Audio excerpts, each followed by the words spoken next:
Então, muitos de nós nos encontramos em uma situação na vida onde temos que atender às necessidades mais imediatas do dia a dia, resolvendo situações no campo material, correndo para cá, correndo para lá.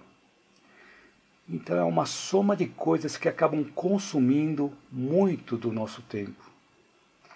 Então o trabalho necessário para o nosso sustento, pode ser o trabalho que nós fazemos para deixar nossa casa limpa e organizada, pode ser o trabalho voltado para os cuidados da alimentação, da saúde do nosso corpo físico, da higiene.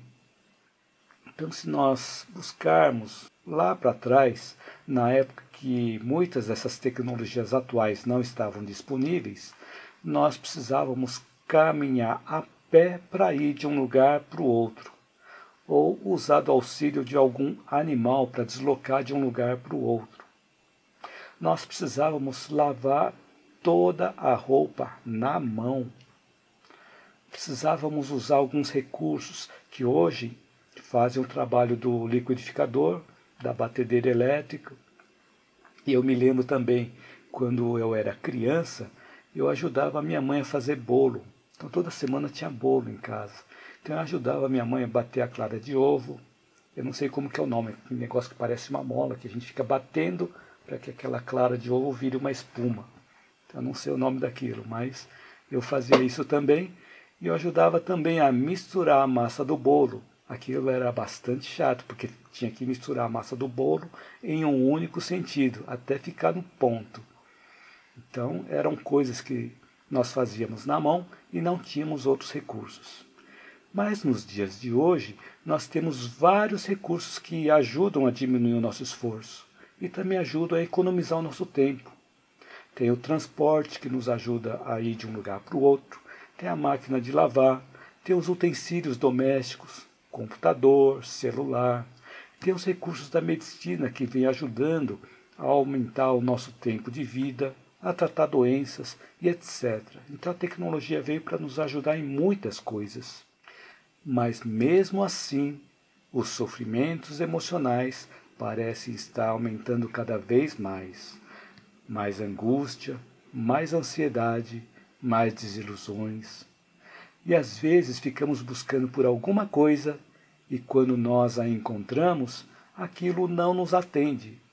Isso ocorre porque nós estávamos correndo atrás de algo que não era realmente necessário para a nossa vida. Então, às vezes, nós não temos cuidado muito da saúde do nosso corpo físico. E quando começamos a portar alguma doença, não estamos sabendo aproveitar os ensinamentos associados a cada doença. Porque quando nós sofremos com a doença, significa que nós ainda não encontramos um sentido para ela estar acontecendo. Porque a partir do momento em que nós encontramos um sentido na doença, ela passa a ser um dos caminhos para a espiritualidade, um dos caminhos para o nosso autoconhecimento, porque toda doença tem algo para nos ensinar. E a partir do momento que nós encontramos essa essência de um tipo de doença que estamos portando, aquele sofrimento com a doença deixa de existir. A dor pode continuar existindo, mas o sofrimento com ela vai deixar de existir. Porque nós vamos ter um entendimento melhor do significado daquela doença na nossa vida, que é fazer com que nós nos tornemos pessoas cada vez melhores e cada vez mais que nós nos tornarmos saudáveis, continuemos ajudando também as outras pessoas. Mas as pessoas que estão portando doenças também podem ajudar outras pessoas, apesar de estar portando a doença. Porque quando nós ficamos focados apenas na doença, o tamanho da doença aumenta. Mas se nós estamos portando uma doença e ajudamos outras pessoas, aquela doença passa a não ter tanto peso na nossa vida, porque nós temos um motivo para continuar realizando algo de nós mesmos, ajudando a coletividade.